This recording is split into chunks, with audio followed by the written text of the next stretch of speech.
What's up, everyone, and welcome to episode 133 of the Chumpcast.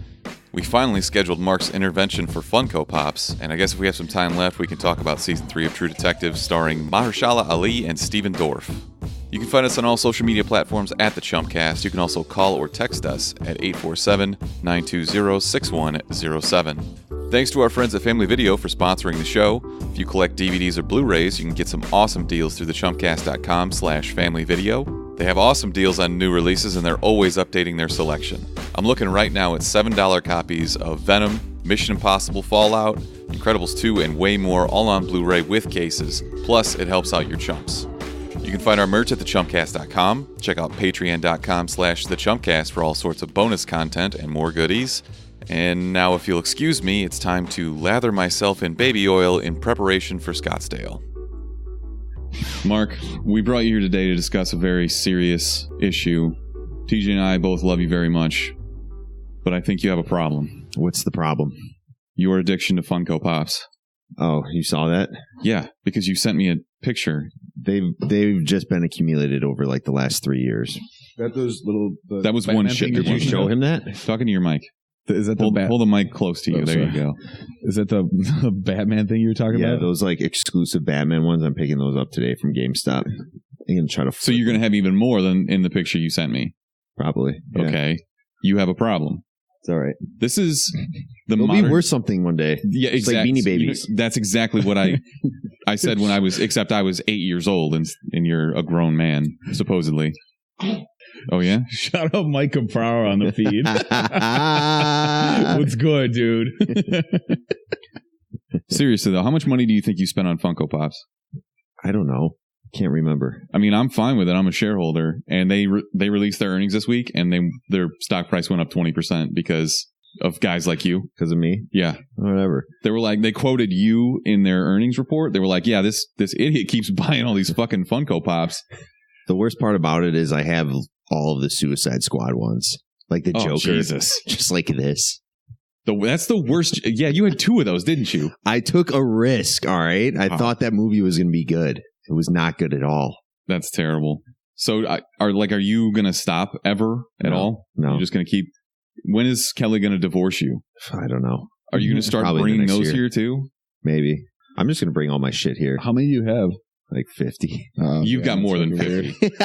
There's no way. That's a massive understatement for sure. Well, there were 50 in the picture you sent me last night, and you just haven't picked up the ones you ordered from GameStop yet. No, they're actually in. Me and TJ are going to go get them after this.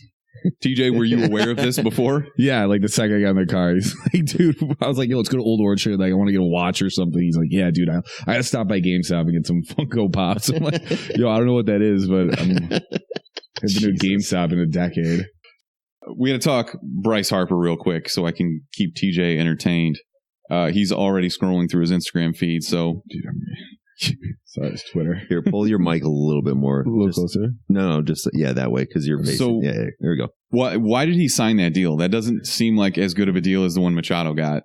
Dude, not at all. 13 years, $330 million, and yeah, it's great for him. Probably bad for the Phillies. Not good for the Phillies. Not good for the Phillies. He's going to be old as fuck. I guess they're banking on the fact that the National League is eventually going to move to designated hitters because he'll be 39 when that deal's up. Yeah. That's absurd. And seeing like that his last paycheck is going to come in the year 2031. Like I never even like mentally thought about the year 2031 and like where he'll be. We'll definitely be dead. Like at all. But the fact that he'll still be playing in Philadelphia is insane. It's terrible. Like if the Cubs got that, I would be like, dude, this isn't great at all. Like, my favorite part of that is that his final paycheck is going to come before Bobby Bonilla's final paycheck comes from the Mets. Yeah. They're still paying a guy that hasn't played in over a decade. It's amazing. Mark, do you know about that deal? No. Why? They basically paid him. They restructured his contract to pay him $1 million every July 18th or some shit just to go away. And they structured it as an annuity that will end in like 2040. He gets like 1 point something million for like... Nothing. Like, just because the Mets are idiots on this and one they're day. bad at business. So Harper's going to be making what, like $25 million a year? upper 13 20s, years yeah. of what, 330 It's million? 25 million a year. It's less. It's actually less than what Machado's going to be getting too. Annual value, yeah. But I mean, Arenado got signed for more money annually. He's better than both of them.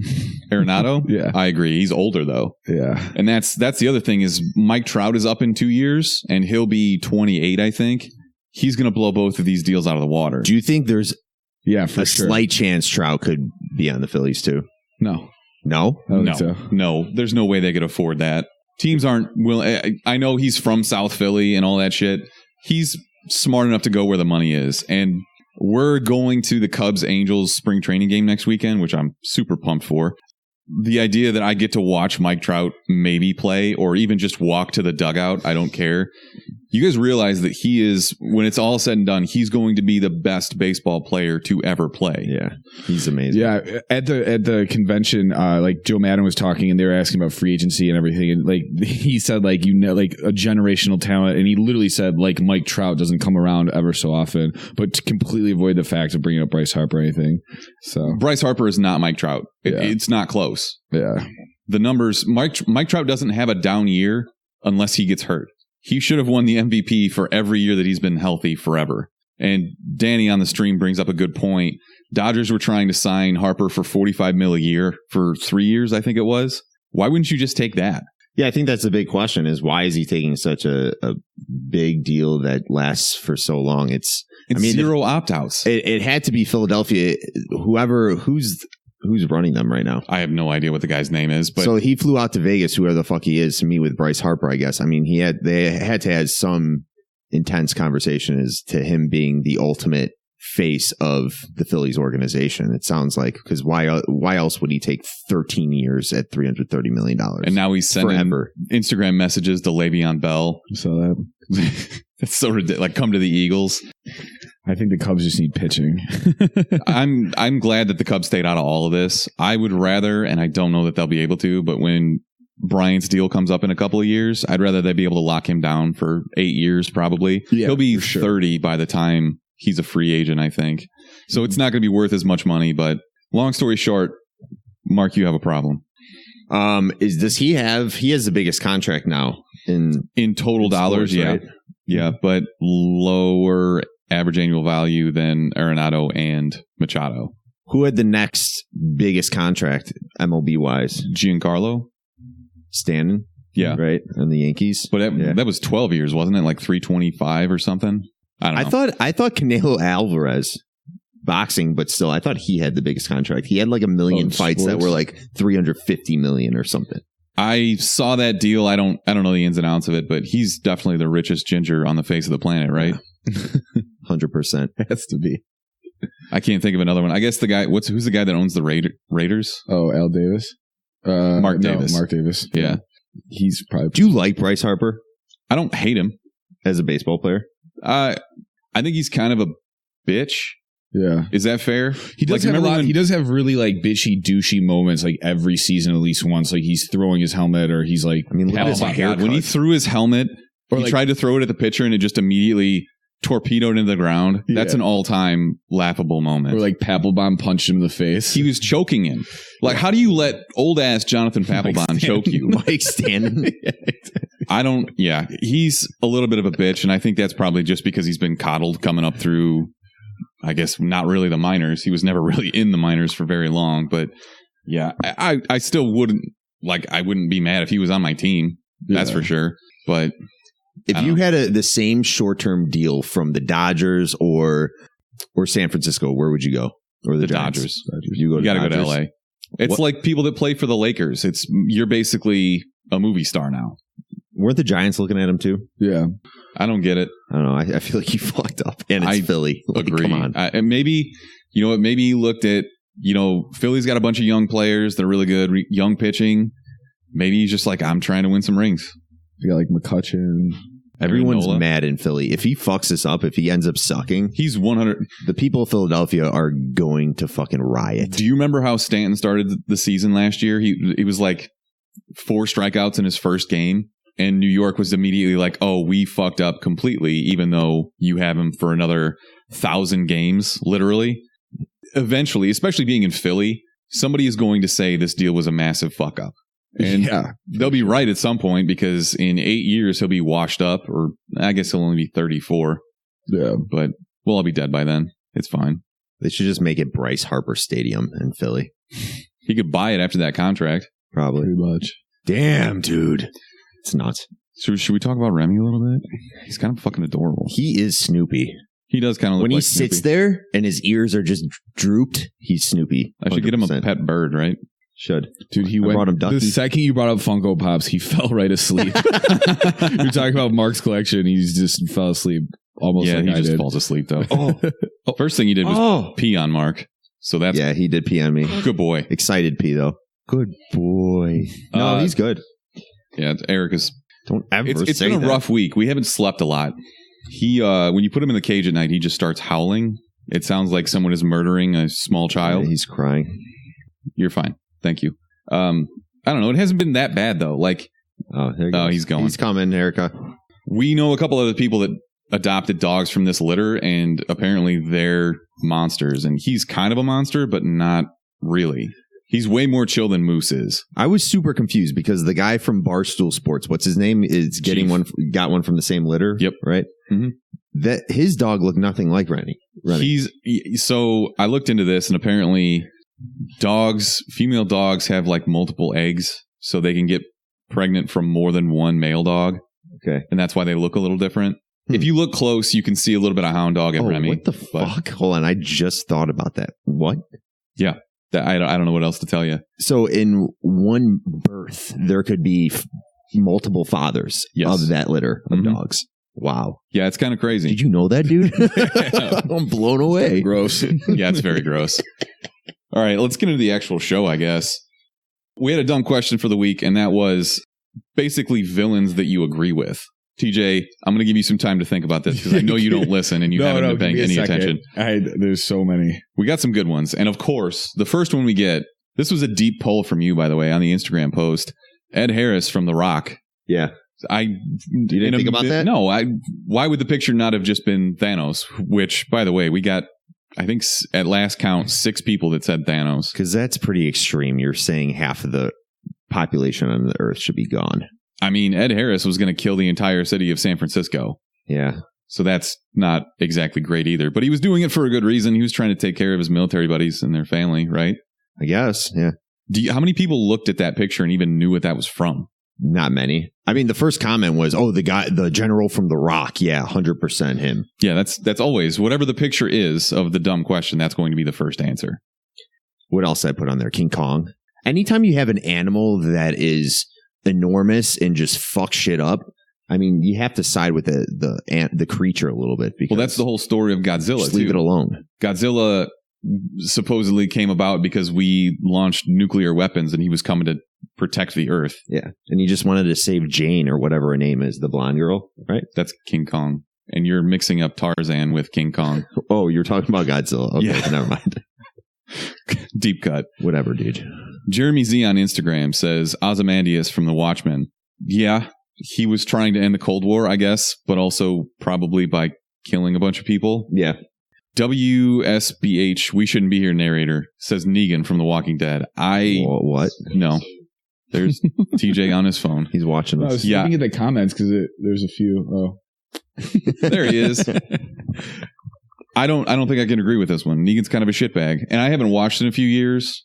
Maybe he's changed. Mark, do you have any better? I mean, he bashes the most genuine character in the whole series in the back of the head with a baseball bat. You can't.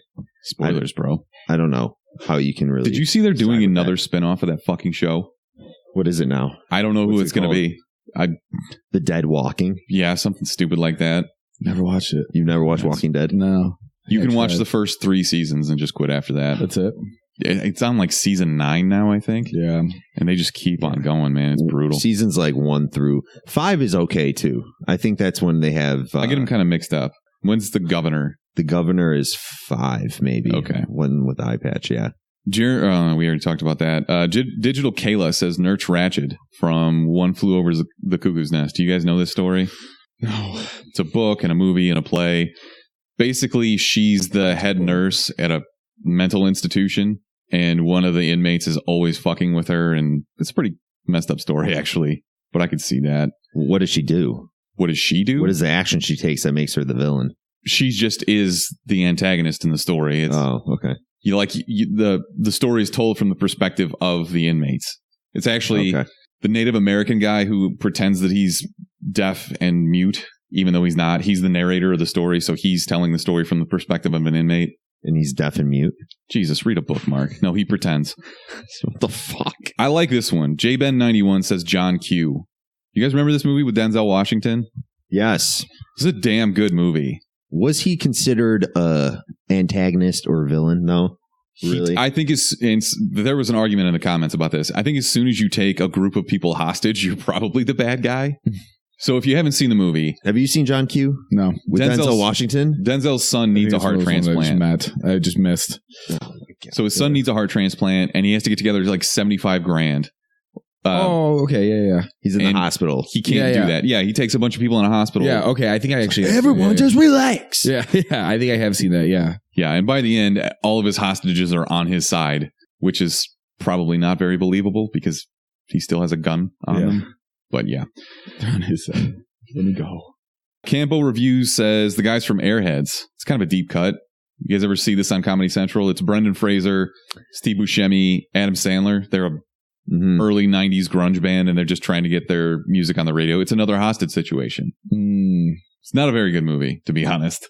It's okay to take hostages if you're trying to get a grunge song on the radio? Yeah, I don't think so. Is that the moral of the story? Maybe. He's just trying to get his tape heard. Okay. Just like a mixtape. You just handing it out, except you've got a gun pointed at him. Kyle Anthony says Killmonger had the right idea, just poor execution of the plan. I don't know, dude. That's going a little bit far. Yeah. He's talking about arming. Anytime you're talking about arming a large group of people, it's probably a bad idea. Yeah.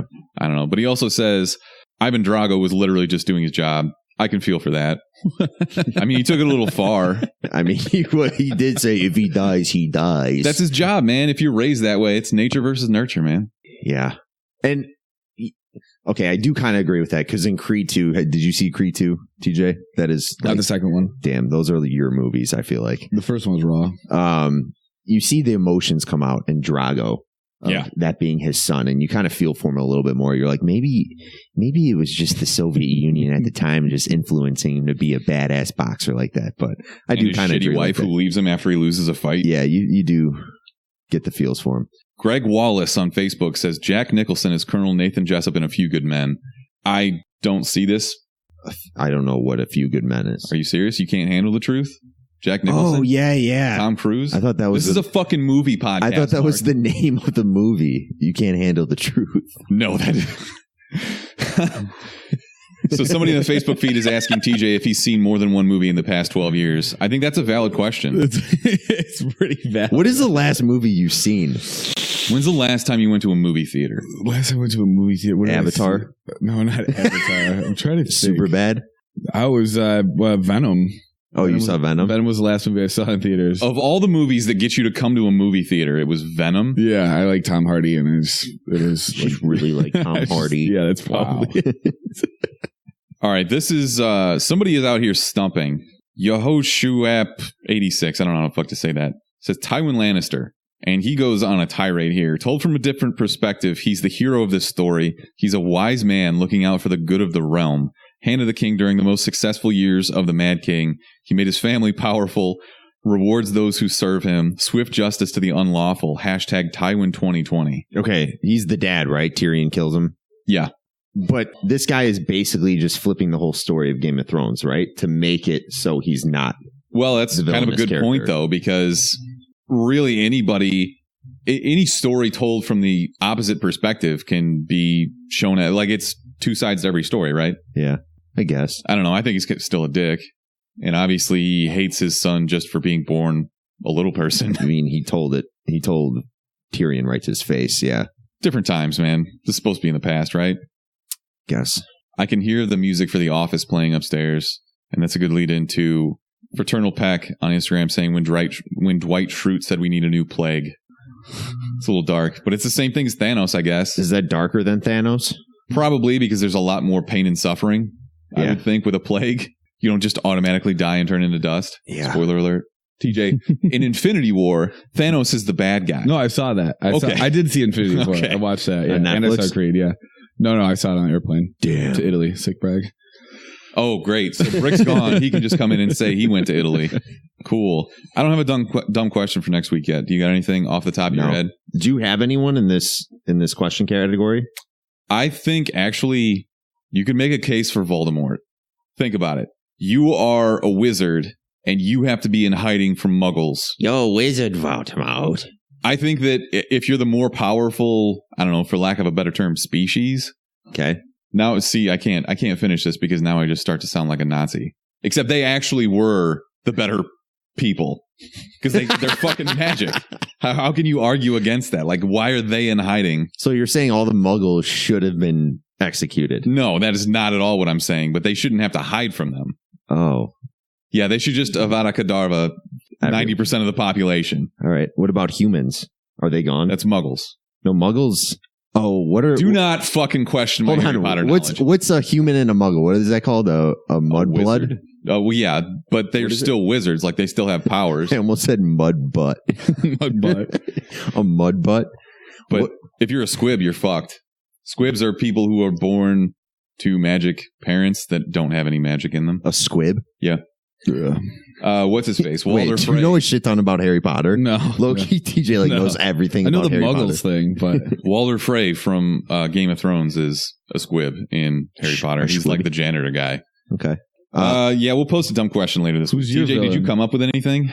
yeah, and this is gonna sound really, really weird. Did you guys watch that series You? Yeah. Are you really gonna? No, but sometimes you felt for him. Like you're like, why are these girls like at the end of the day, like when he finds out like she's texting like so and so, you're just kind of like this guy, like when, like from based off what she sees, and then she does that to him, like because he doesn't see that. But yeah, he's a terrible. No one is ever gonna date you after seeing. Dude, I'm just saying, like there's like a few times I'm like, this fucking bitch. She definitely sucked, but everybody in that show sucked. Everyone in that show sucked. You're the first person that I've talked to that watched that show that wasn't a woman. I watched the whole thing. Yeah, so did I. I hate watched it though because I was like, this is making my blood boil. Kelly finished it last night. That's fucking hilarious. You said that. Yeah. Quiet spoiler, but like when he locks her up at the end, TJ's like, well, you got a point. Like she's not being honest. No, that's She's why not being honest he's with sounding him. like a Nazi over here. I've been internally debating just spewing this out of my mouth the whole time, but there are a few times where I'm like, he'd figure it out. I'm like, he's just like, what kind of waffles do you like, babe? We're making it with the red spatula. And I'm just like, then all of a sudden, fucking, she's just like over there texting some dude, and then The one thing that got me is she lied about the therapist, like really lied about that. yeah. And I was like, wow, he does have a right. You guys are monsters. Like Jesus. there's a few times, yeah. Like I'm not saying, but I'm saying. Jesus. yeah. All right, mine is we were talking about news the other day, Smithers, and I don't know if you put it in the news, but Rami Malek or whatever his first name is, they just came out that he's most likely going to be the next Bond villain with Daniel Craig in the new James Bond movie. Ooh. I was thinking about Skyfall, and I love Javier Bardem's character. I forgot what his name is, like Raul or Just call him some Javier shit. Bardem. Yeah, the guy who could like take his jaw out. If you actually think about that character's backstory, it's pretty fucked up, and you do kind of feel for the guy because he was part of that whole coalition, the M whatever agency. Yeah, with Blofeld. Whatever. Yeah, so he was in with all those guys, and they kind of just abandoned him and left him to die and gave him that cyanide capsule to kill himself, remember? And that's why he fucked his whole jaw out, because he bit the cyanide capsule and it didn't kill him. And then he's just left there by himself and nobody fucks with him anymore. And yeah, I'd be kind of pissed about that. I'm like, you told me, you gave me this pill to try to kill myself. I tried to kill myself. It didn't work. And now you're just fucking pretending like I never even was a part of your whole little group there. So basically, throughout this conversation, I've learned that we all agree with sociopaths. Kind of. I don't know. I actually Kind of a fucked up conversation to have, not gonna lie. Yeah. No, TJ's was really fucked up.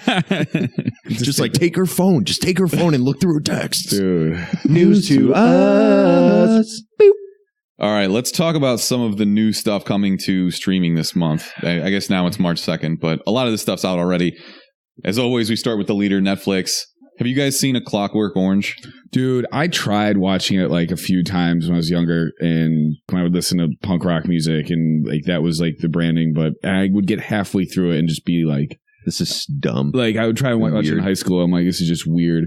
It's very weird. Yeah. I don't want to be that guy, but I guess I'll be that guy. The book is really good. Okay. It's really hard to get through their weird British slang, but I really like this movie. It's very young Malcolm McDowell, Sloane's mom from Entourage, or dad from Entourage. Sorry. I figured I'm trying to relate everything to TJ because he's not going to know any actors or movies. I don't know why we even invited you here. Entourage, Venom, like Tom Hardy. I'm going to relate everything to Tom Hardy. Yeah. Crouching Tiger, Hidden Dragon is already out. March 5th, we're getting Christopher Robin. Mark, I assume you watched this because you love bear movies that are just like for kids. Christopher Robin? That just came out. Well, no, that was like a couple months ago, right? Yeah, it's been a few months. Okay. You haven't seen it? No, I haven't seen it, dude. What we saw, I think Venom came out that week. I don't remember. Was it? Maybe. Were we ever going to go see this anyways? Actually, I think Game Night came out that week. But no, we weren't going to see that. Yeah, Kelly's definitely going to make you watch this, though. Maybe. By the way, I made Kelly watch Game Night. She loved it. It's a good movie. Dude, Gary is the best. It's a good movie. There are Game Night? so few good comedies that have come out in the last, 3 years. Yeah. That it's definitely worth watching. Triple Frontier, I am so jacked up for this movie. The cast is amazing. And this is basically a bro movie, right? Scroll down. Absolutely a bro movie. TJ, did you see us when we posted the trailer for this on the Chumpcast? Which one? It's Triple Frontier. Triple Frontier. It's the new Netflix movie. It's going to be nuts. Yeah, basically they're ex-military and the military kind of just left them hanging. They don't have any money left and they're trying to take care of their families and shit. So they go to raid a drug cartel. And this looks awesome. It's definitely going to be a mix between The Town and Zero Dark 30. 100%. With Les Boston in it, yeah. Is Affleck directing or writing any of this? I think he directed it. If it's like The Town, it's going to be awesome. The Town's a great movie. I'm trying to think of who else is in this movie. I'm totally blanking on all of their names. I don't know. Great radio. They're the dudes that it's just recognize every big actor that you've seen recently. Except for Mahershala Ali. Let's pull it up. Yeah, go ahead. I'm going to keep going. We're also getting on March 15th the second half of the last season of Arrested Development. I don't know if you guys watched that. Brick was pretty excited for it. Have you seen Kung Fu Hustle? There's always money in the banana stand. There is always money in the banana stand. Kung Fu Hustle is, I think, a lesser known comedy. It's a silly Kung Fu movie, and it's awesome. If you haven't seen it, definitely check that out. And Mark's weird bloodlust, weird stuff is going to be satiated by Love, Death, and Robots, the animated thing that we saw the trailer for a couple weeks ago. Okay, so going back to Triple Frontier real quick. The one guy I can never get his name is Garrett Hedlund. He's the youngest brother in Four Brothers with Mark Wahlberg. I never would have pulled that name. Yeah. He's recognizable, though. You have Pedro Pascal. He's well known now for his role in Narcos, I believe. Yeah.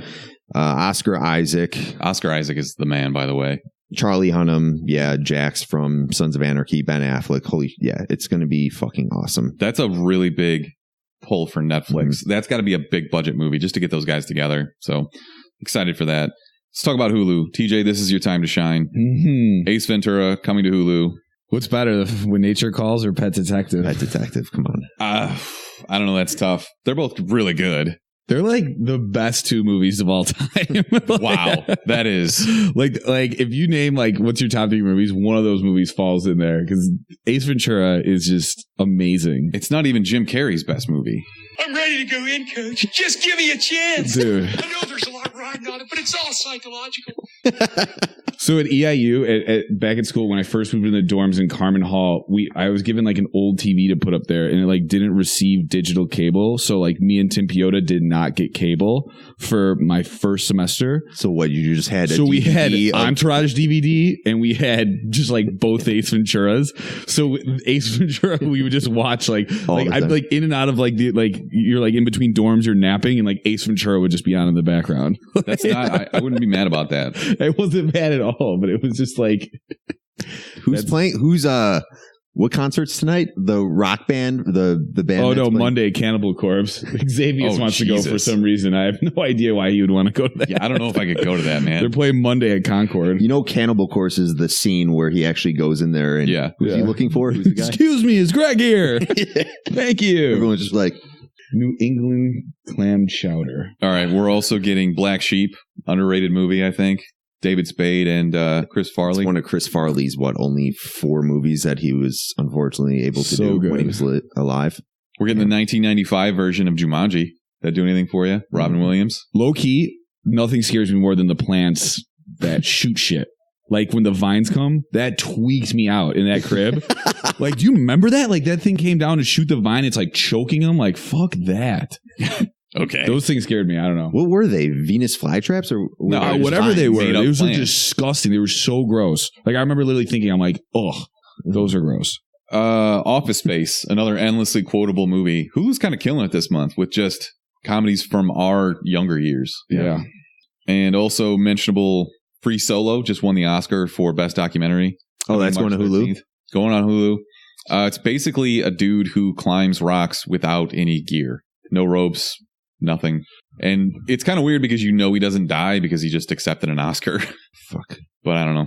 And by the way, whoever was speaking during the award for that they got, They were terrible. it was absolutely terrible. She was literally praising everyone for the movie except the guy that the movie was about.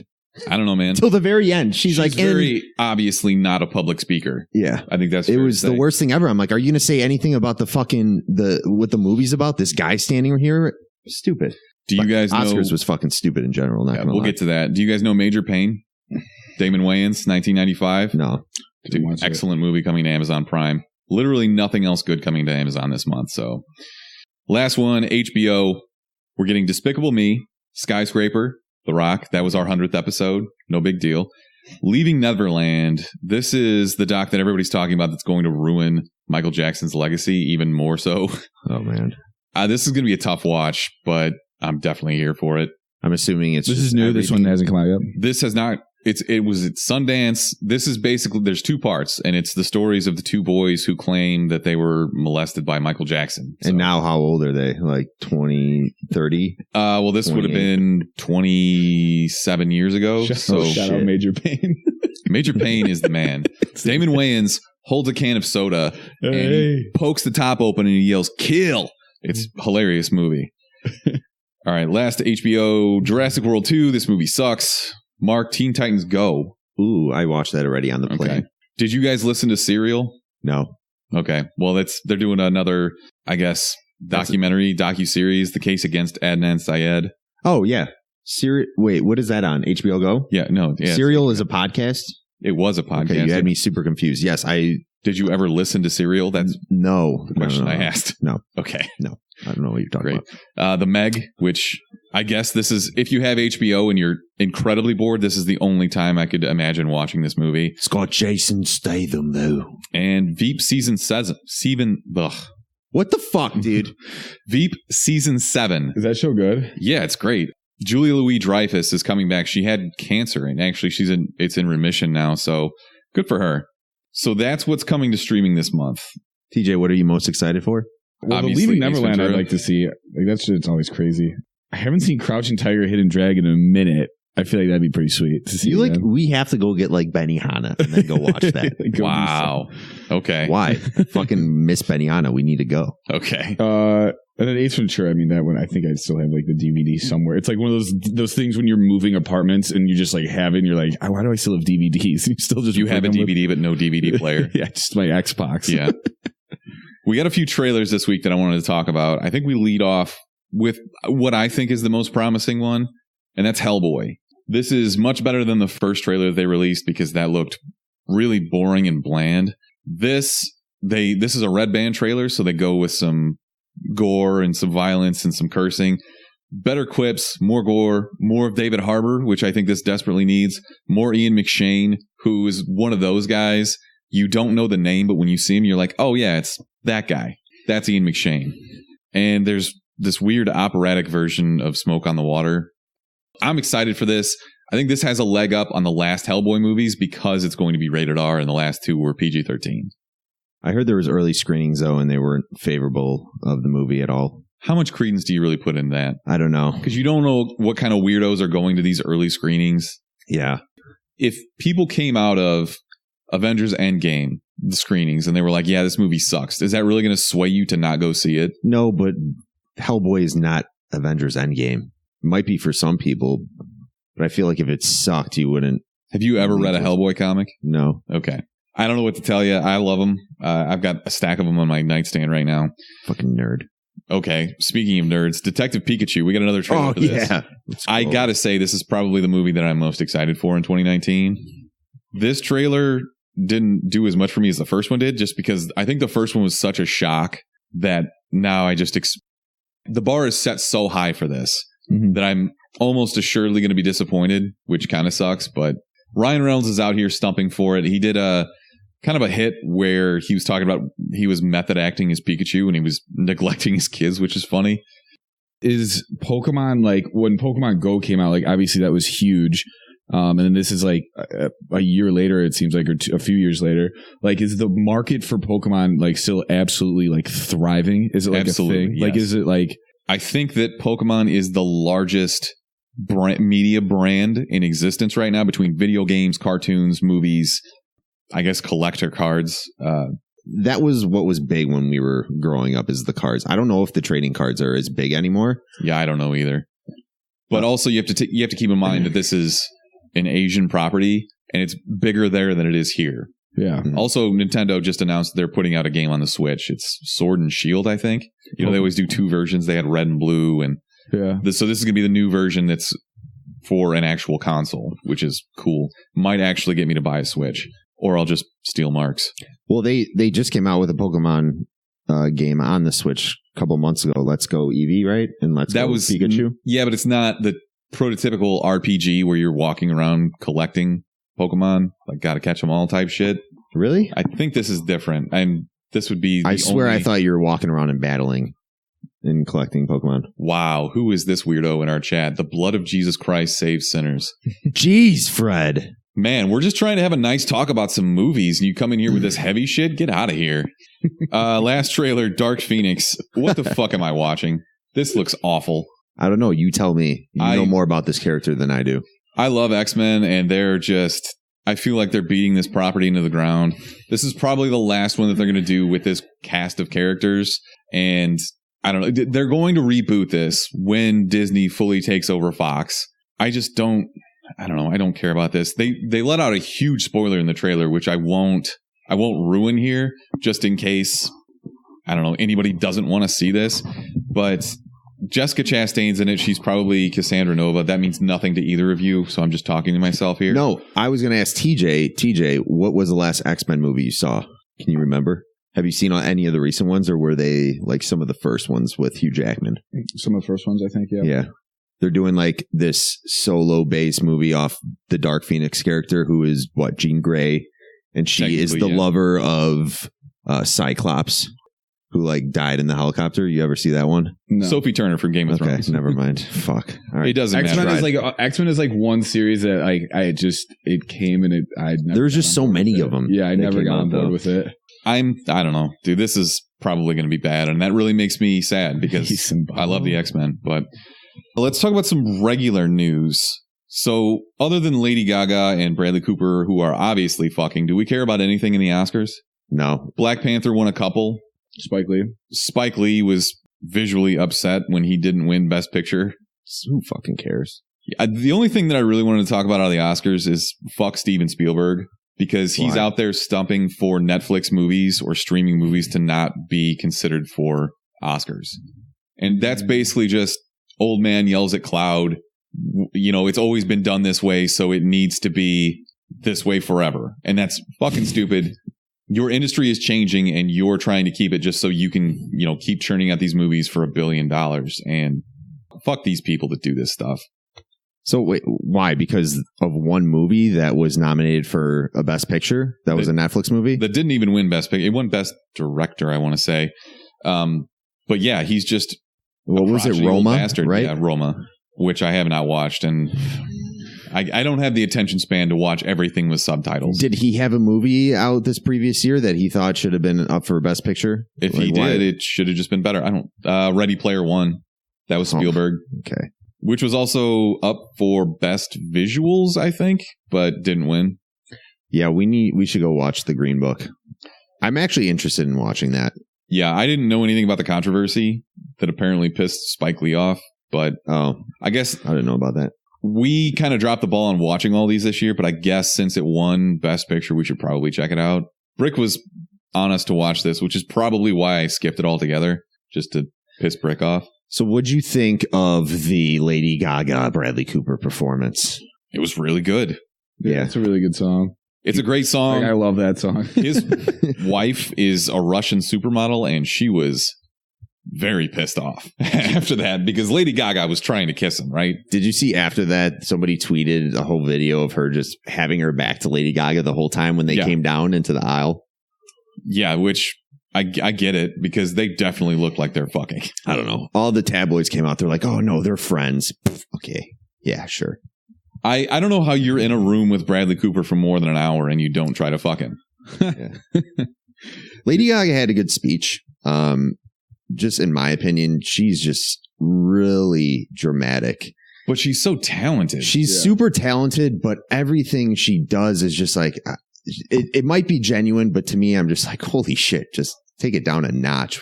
Yeah, she always looks different every time I see her. Am I the only one that thinks that? Like, I'll see Lady Gaga, like, and then like I'll go like a week, and it's like, here's Lady Gaga at this thing, like a picture will pop up, and she just looks like a totally different person. Remember when she wore that meat dress? Yeah, but like just her face, like, just looks different. Like, it's crazy. Like, she'll one day look like this, and then the next day, like in a new music video, I'm like, that's how do I even know that's her? Interesting. I don't know. I always think that. I think like we're a pro thing. Lady Gaga podcast, though. I'm going to say it. Suck it, Mark. I guess Jordan Peele was upset too. There were a few people that were upset. And I guess we could talk about this a little more. I guess that the family of the character who Mahershala Ali played said that that's not really how it went down. Oh, I don't know if you guys know the story of this. It's basically Viggo Mortensen is Mahershala Ali's driver, and he's driving him around. Mahershala is a musician. There has to be a way to shorten his name, right? Can we give him a fucking nickname? Just say I'm Shella. Ali. Shella? Molly. Ali? Yeah, that's really hard, and I fuck it up every time. But Molly? He's driving around in the segregated South, I think, and basically he's trying to write this book about where it's safe to go and how to be safe when you're going around these places that are generally dangerous for black people. And the controversy is that it isn't told the way that it should have been. And Darian's in the chat saying it was bullshit. So I haven't seen it and I haven't read deep enough into this. I guess I should educate myself. Mark, you wanted me to talk about Rami Malek being the biggest weenie of a Bond villain ever.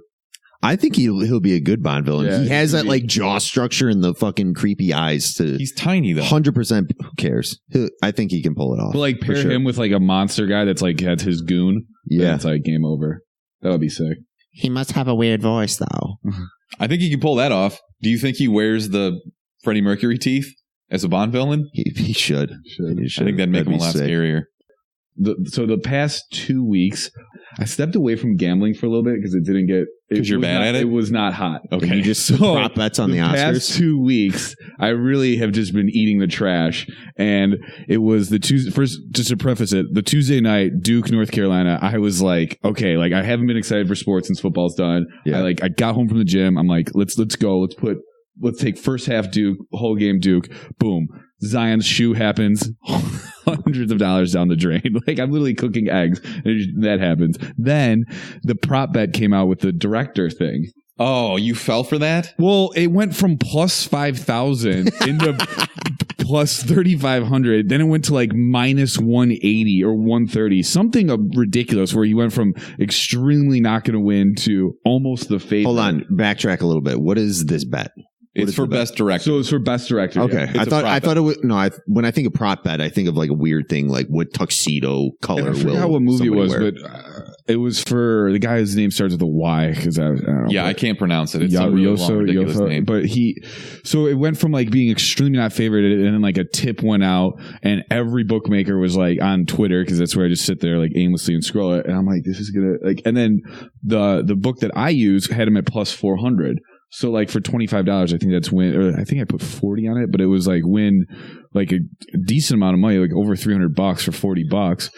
And I was like, all right, I bet that. And I'm like sitting there, and I'm watching the Oscars. Then it's just like I'm waiting for they don't even like they're not even like hyping up best director. No, so I don't even know when it's coming. Yeah, and it's like, all right, we got best director. And I'm like, all right, sweet. Like it's one of the last ones on the night. So basically, you got to watch the whole Oscars. Yeah, no, and I was, but then it just like and then I just lost. So my last two bets have been Zion's shoe and then a Twitter tip. So why would you think that a tip that gets out on Twitter is actually true?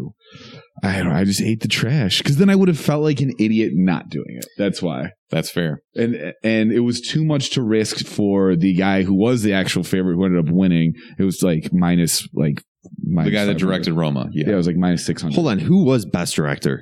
The guy who directed Roma. Something with an A. Why does this headline say from one day ago, Oscars 2019 winners, best picture, best director, best actor from Bohemian Rhapsody? I don't know, but the guy from CNET. What the fuck? Anyways, let's keep going. Little Dicky is getting a TV show on FX. Love it. I think we're here for this, right? FX does great comedies. This is going to be written by Little Dicky himself and Jeff Schaefer, who wrote The League. I think this is our brand of comedy, right? Have you ever seen the music video Pillow Talking with Lil Dicky? Is that the one with the brain? Yeah. Yeah, it's hilarious. Sick. Is it? And it's like a dope ass song. It's like 8 minutes long, and it's 13 minutes long. It's like it's like a show. And it's got John C. Reilly in it as God. Yeah. It's hilarious. It's like a really good video. I remember I just watched it randomly and I couldn't. It's literally. Is that your favorite Lil Dicky video? I think so. Did they renew Atlanta for season I think 4 or whatever? Yeah, my favorite is Save That Money because it's hilarious. Let's see. Rotten Tomatoes is nixing its comment section from users until after the movie actually releases now. Doesn't it seem like that's how it should have been all along? Yeah. Why should people be able to say anything about the movie and the quality of the movie before it comes out? Generate discussion prior this to is the all movie coming out. They're also getting rid of the percentage of people that want to see it because people on the internet are assholes and we can't have nice things. Oh, there's not going to be a score from audience? Not until after it comes out. Okay. Which kind of makes sense, right? Yeah. Okay. Can we just pause here? Because my back hurts. I am carrying this fucking conversation. Can you guys add literally anything? No, I agree. I don't know why they would literally why that would. Okay, thanks.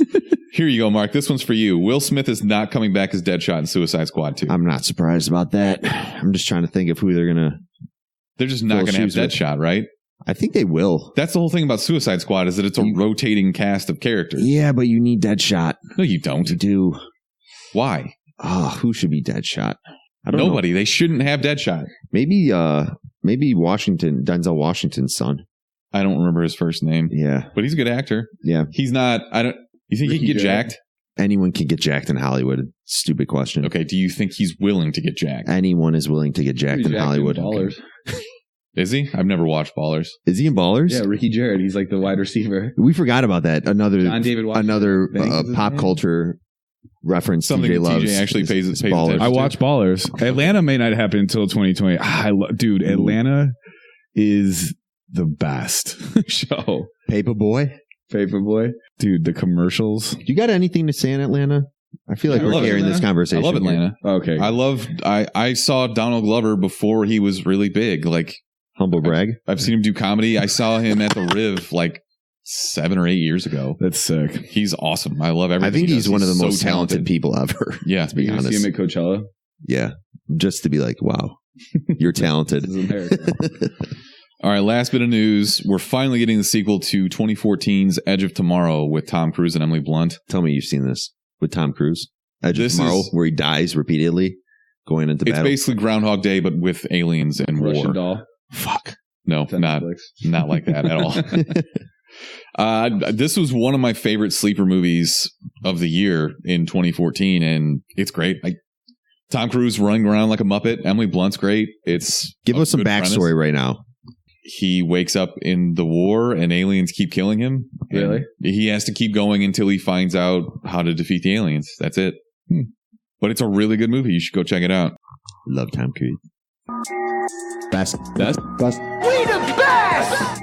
Worst. The worst! She's the worst person in the world. Huge, skank, terrible, but thank you. DJ, I'm going to give you a cover for this because I'm sure you're not prepared. Let me know if you can relate to this. A guy named Robert Brandel in New York who faked his own kidnapping in an effort to escape his bookie and the money he owed him for Super Bowl squares. So my friend Dante just posted on Facebook that he used to work in Lincoln Park bars. And then he No shit? Yeah, he used to live in Chicago. And then he moved and it's amazing. So is this best man alive just trying to get away from his bookie? I guess so. I mean, literally, it feels like me. I mean, I look at Zion Williamson and it's like, here's all my money. Let's go. Do you Zion. have a bookie or do you bet online? It's through a site. Okay, so you're not like leveraging credit from your bookie. Nobody's going to come break your kneecaps. You have to put money into it. Like you can't borrow against like a bookie, or a bookie will give you credit and you true up later on. Yeah. Okay. So this guy fucked up because he has an actual bookie. Yeah. And that's why they should legalize this, so you can avoid having to fake your own kidnapping to get away from your fucking bookie. It's so good. All right, I got one more, and I want to throw this audio up here because I was rolling laughing listening to this. Now, it's not every day you get to have someone on who is an avid sports fan who was also at one point in time the #1 ranked adult film star on Pornhub. Like that, those two circles probably. Like I remember I went to an NBA game and Mary Carey was sitting 2 seats down from me. Oh, she's nice. And this was Mary Carey in her Mary Carey heyday. And Mary she was Carey's wife? screaming to Mario Cassoon at the time, who played for the Orlando Magic, that he was ignoring her during the game and that she had banged him. And I remember remarking to myself, wow, there seems to be quite the porn athlete connection here. Well, fast forward to a couple of years later, and you have the very active in sports and in the adult film community, Mia Khalifa, who was at one point in time the #1 ranked porn star.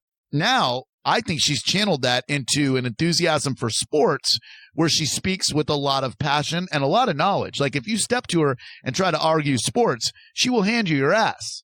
So she's supporting her team, the Washington Capitals, against our team, the Tampa Bay Lightning, watching a hockey game like all of us have done. He's a big hockey fan. Huge hockey fan.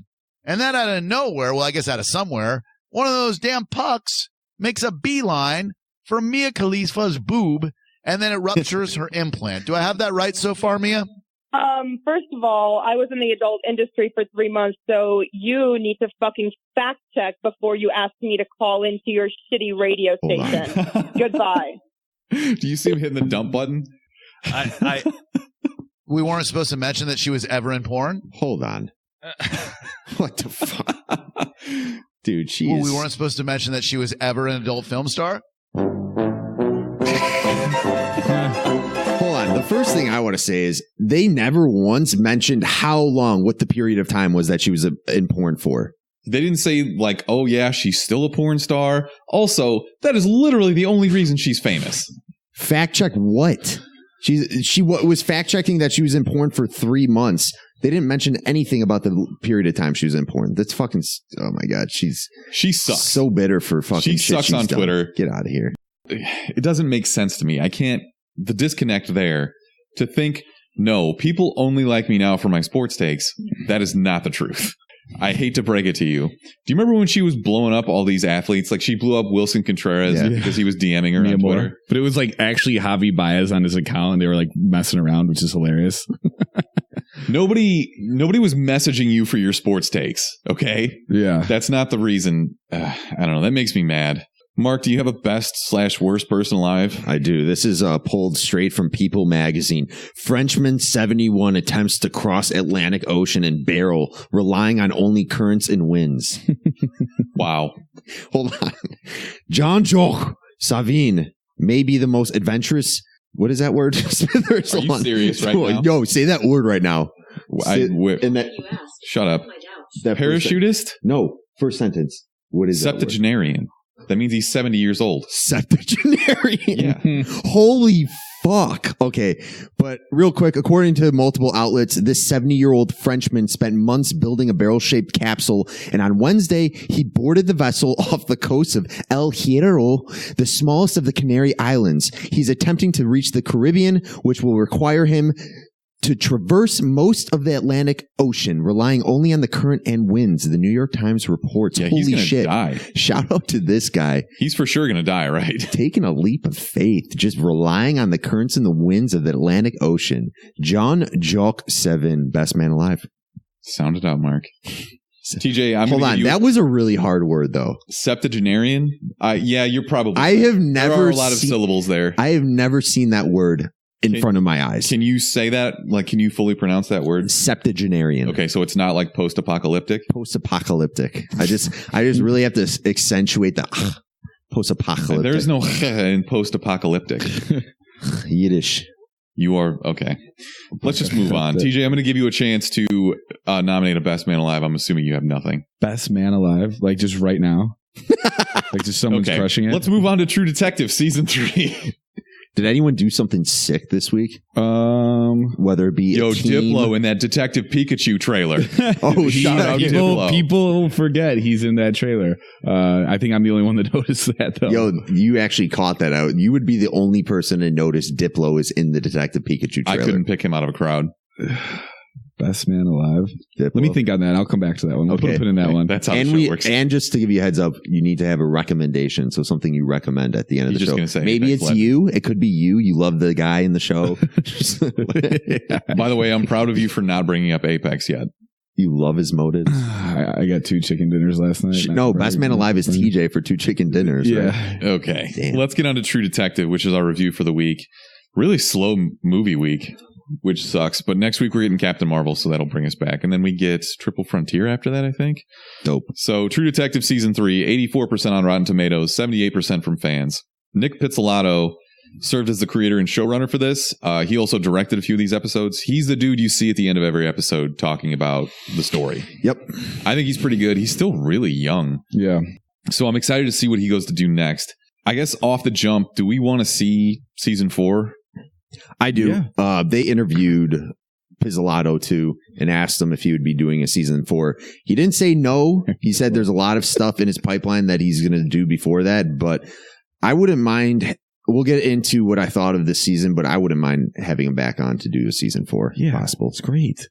I agree with you. I don't want to see him just jump right back into this like they did with season 2. Yeah. Take your time. Come up with a good story. Yeah. You know, this was 2.5 years between season 2 and season 3. Yeah. I've just now drank season 2 out of my brain, so I don't have to think about it anymore. I completely forgot. I watched 3 episodes, and they was zooming in on Vince Vaughn's face, and I was like, "Yeah, try the crab cakes, phenomenal." Yeah, it's bad. Mahershala Ali is Wayne Hayes. Stephen Dorff is Roland West. They're Vietnam vets and detectives in Fayetteville, Arkansas. The time frame is all over the place. It focuses on 3 main time frames, which is 1980, 1990, and 2015. So you get young, you get middle-aged, and you get old, right? In the 80s, they're investigating the disappearance of 2 kids, Will and Julie Purcell. They go missing a week after Halloween. So 1980 is obviously right when it happens. 1990 is when he and Stephen Dorff get back on the case after some new evidence comes around. Yep. And 2015 is Mahershala Ali battling Alzheimer's, trying to remember what happened in this case. He's being interviewed by this lady from the media.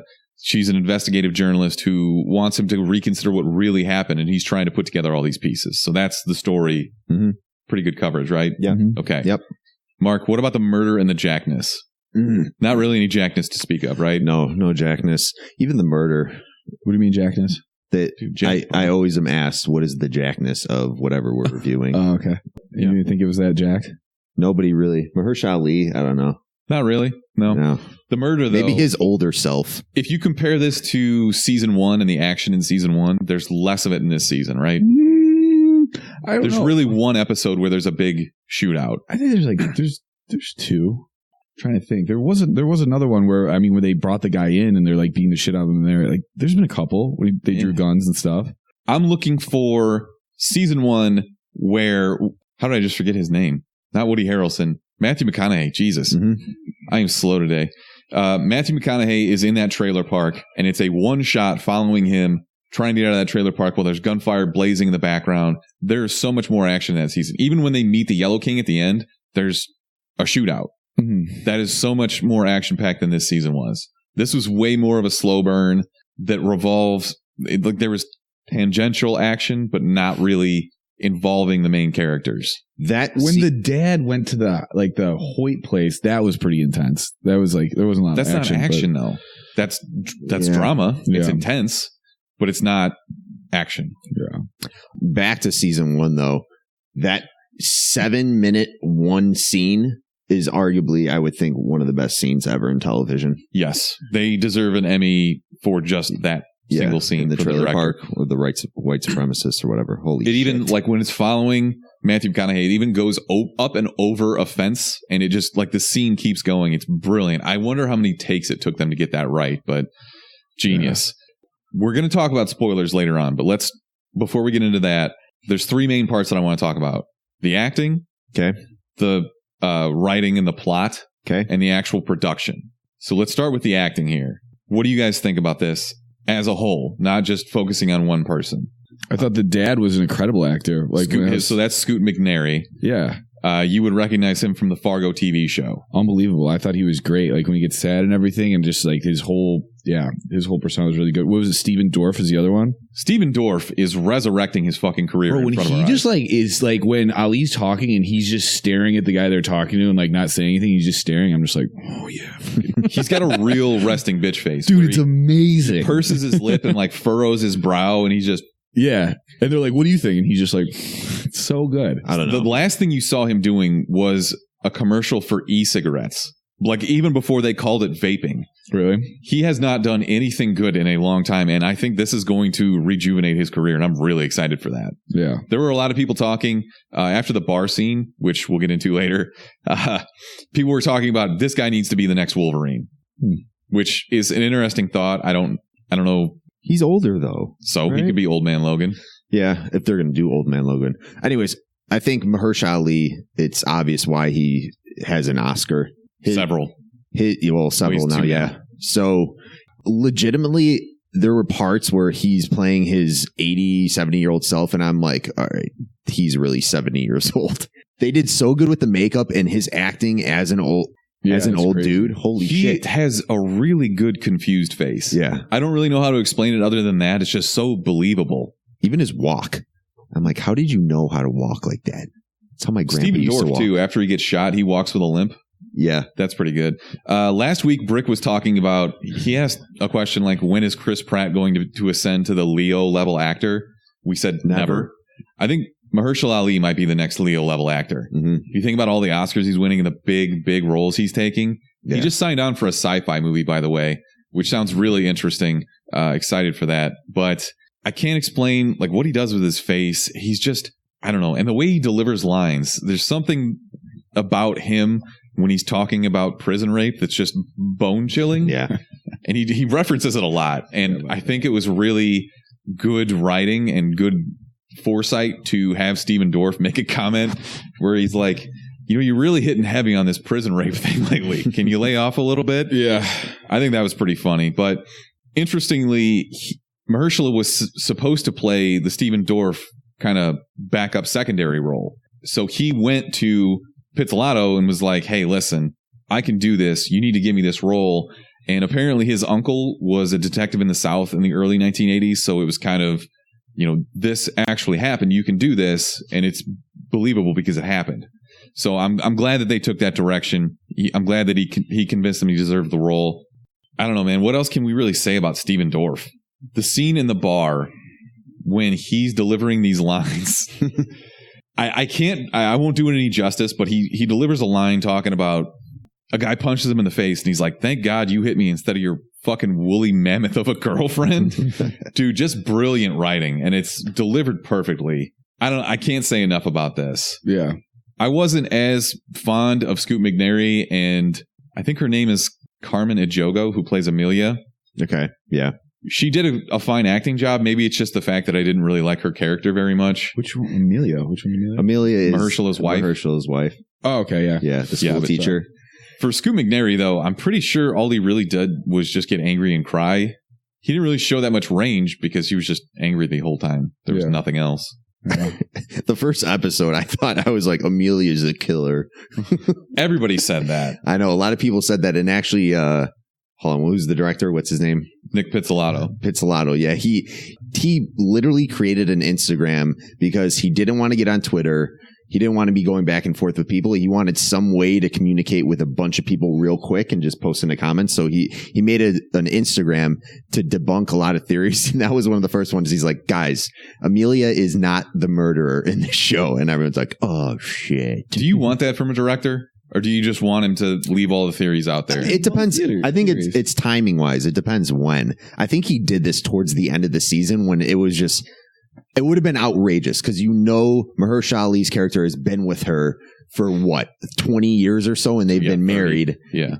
And it's stupid. Like, he's a detective. He would have figured it out by now if she was the murderer or the child rapist, whatever everyone was thinking. So, yeah, I think he waited a little bit because, yeah, you don't want to be the guy that debunks all these theories right away. But at the same time, if they're completely outrageous, you'd have to chime in. I'm sorry. I'm just laughing at these Steven Dorff quotes. He asked this biker if he rode his girl across the country.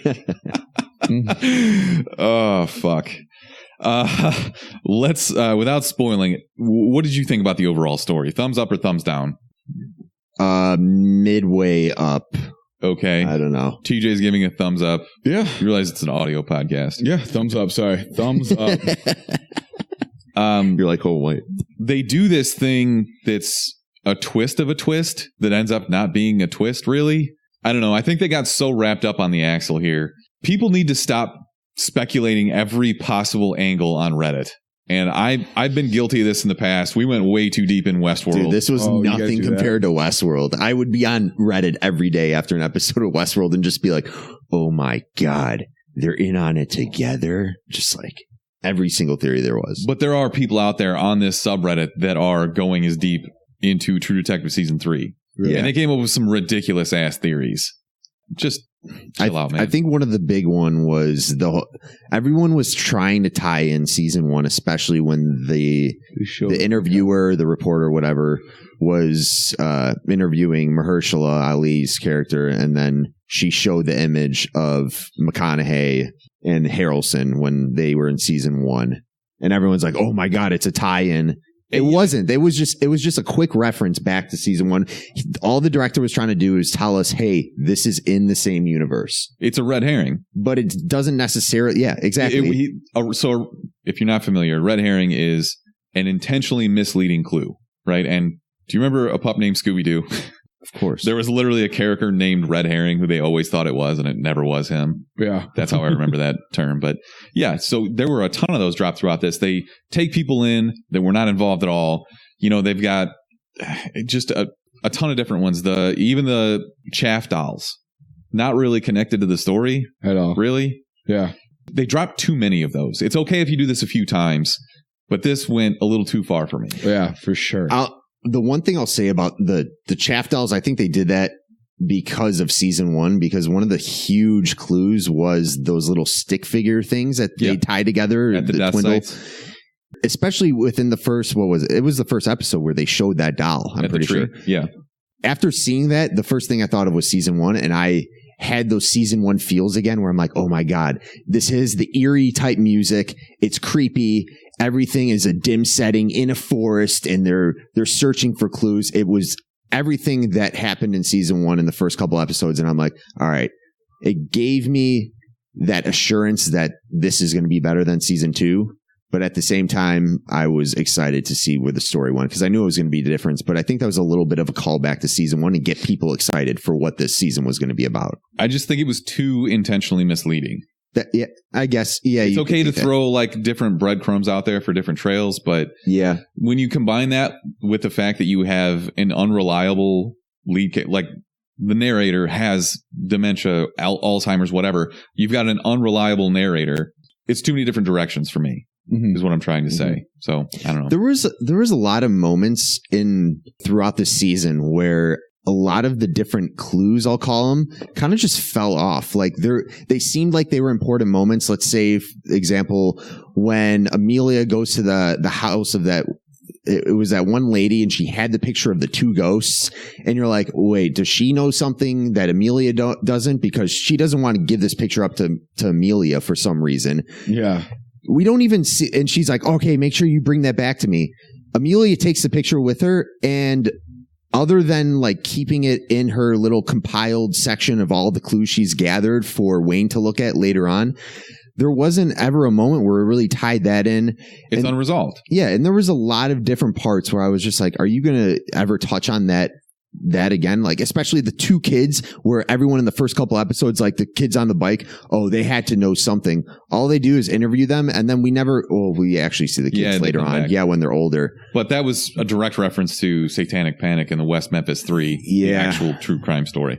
Yeah. I feel like they could have went on with a little more of a lot of the clues that people were thinking were going to be important when they actually turned out to really not be that significant at all. The one of those that bothered me the most is when they're talking about the note that they find, like the ransom note, quote unquote, for lack of a better term, that's clipped up magazines.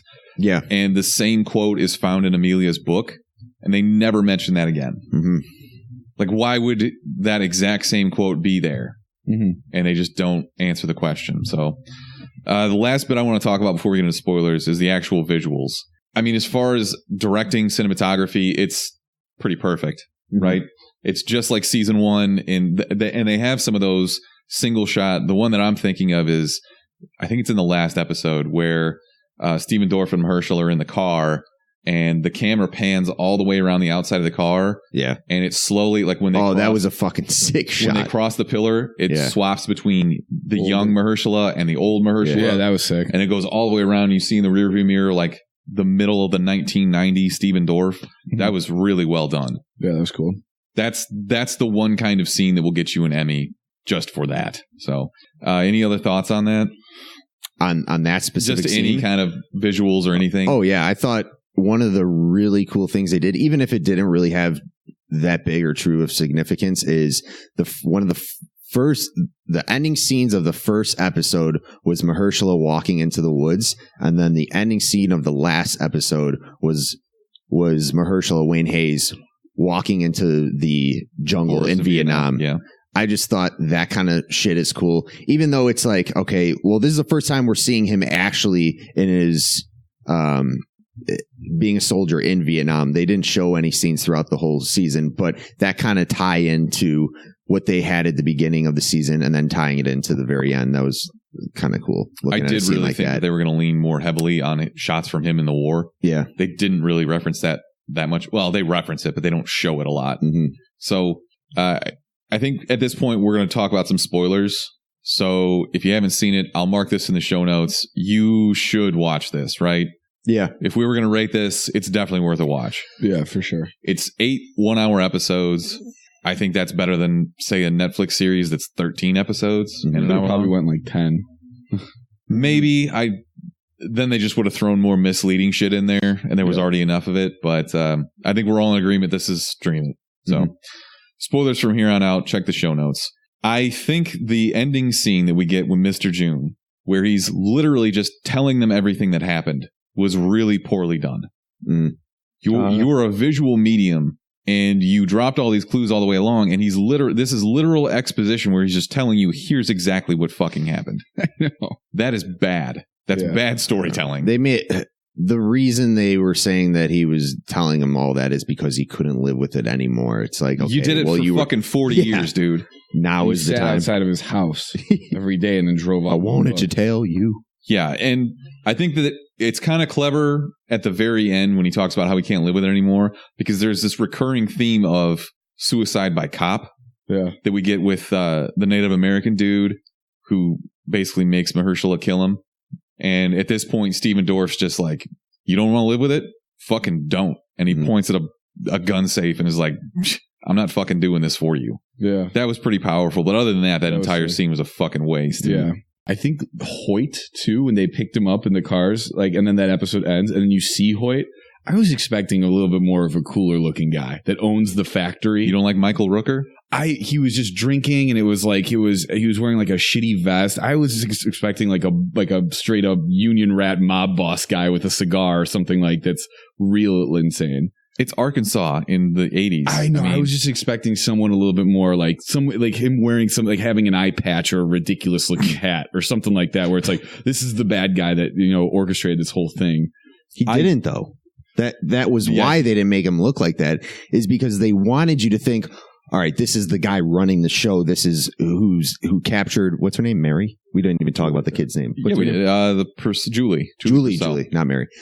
But it wasn't. He knew about it, but at the same time, I think that was why they made him look like just like his life was in shambles. He's an alcoholic, because he knew this was going on, but he cared so much about his daughter, and just her happiness that he let it happen. Yeah. And he knew it was wrong, but he was involved, but in no way was he kind of causing the... Yeah, he wasn't even there when it happened. Yeah. He was on a safari, hunting big game or whatever. I think that's why, like, if they wanted to know, like, hey, they wanted us to know this is the guy, they would have dressed him up in a suit. He would have been smoking one of those long-ass cigarettes and been like, okay, yeah. I guess you're right. I just saw the black cars and I was, like, expecting something different. I was like, oh, this is the guy? Like, I literally was, like, waiting for the next episode, and it was like...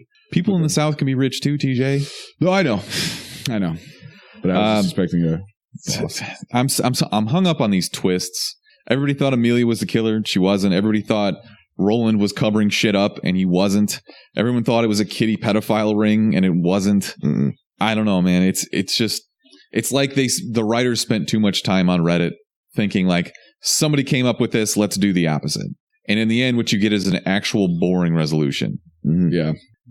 What did you guys think about the connection between the Yellow King being the landscaper, and at the very end? Oh, I love that. Did you? I thought it was a little heavy-handed. In the first season? Well, no. The fact that he's a landscaper, he's a guy at the end who basically, quote-unquote, saves Julie Purcell is the landscaper. Yeah, it's at that point, it's kind of like, dude, stop fucking with us, because you've led us down this path. The first episode, when you have this little figurine that is a callback directly to season 1, there was a lot of callbacks, but they kind of try to bring you down this path and get you all pumped up and think things are going to go a certain way. And no, they don't go that way at all. But yes, to your point, I think at the very end, when they didn't have to do that, and because they made him a landscaper, it was uncalled for. I don't know. You could give him literally any other job. Maybe he's the janitor. I don't know, man. That's crazy. Maybe they didn't even realize till now. They're like, holy shit. There's no way that was not intentional. Season. Yeah. No way. Yeah. Let's see. Everyone was looking for that too. Yeah, by the way, that has seen season 1, when he pulled up in the landscaper truck and he was super overly nice to them.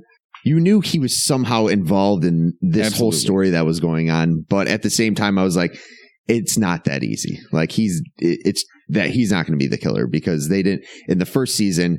Nobody noticed that guy, the creepy ass dude riding on that. You notice him, but he's creep show. What did you guys think at the end when Mahershala confronts Julie Purcell, grown up Julie Purcell, and forgets where he is? Do you think at the end he has a moment of realization to think? Yeah. Do you think he knew where he was? I think so, but it looked like she was all happy, and it was just like. So you think he just didn't want to blow up her spot? I think so. Yeah, I think it was like what's he gonna like? It's so far gone now. Like it's 25 years only later. Ruin her life. Yeah, I think that's one of the only things that the writers left in this season that was open-ended and up for interpretation. Is that last scene? Do you feel like he actually came to realize who he was just talking to, or maybe he just had that look on his face because he's still forgetting? I don't know.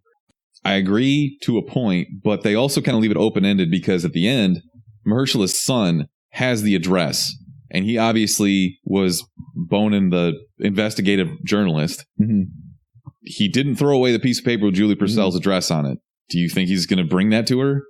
Because that's something else that's totally open-ended that we're never going to get an answer to. Yeah, we won't get an answer to it. I think we're just left to believe that he's going to go back to that house, and that's how this whole case will be closed. Is whether or not Hayes realized at the end that was actually Julie he was talking to. His son will finish the job by going to the house, foreseen, and then figuring out that Julie is alive, and then telling fucking Mahershala Ali. I don't know. That's what I thought about it. I think that was one of the things they wanted us to know is, all right, his son is going to take it now, and everyone's going to live happily ever after because he'll figure it out.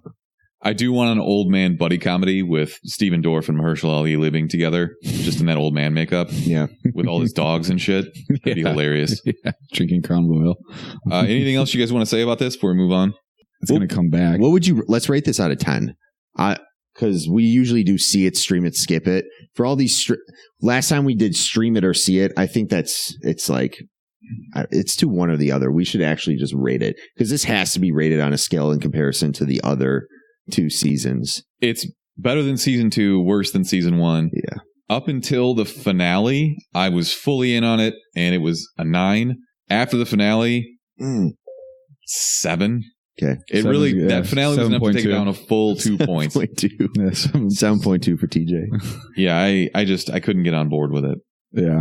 So yeah, when Mr. June was saying all that stuff, I was like, cool. It's like they knew they were running out of time. They're like, well, fuck, we better wrap this up. Yeah. So yeah, that bothered me. I don't know. The one other thing that bothered me is the mid-season, it kind of fell flat for me. I thought it was dragging on a little bit. Really? The thing with season 1 is there was always something going on, whether it was the fair, whether it was McConaughey's character just being an alcoholic and being fucking over the edge at all times. The guy is drunk.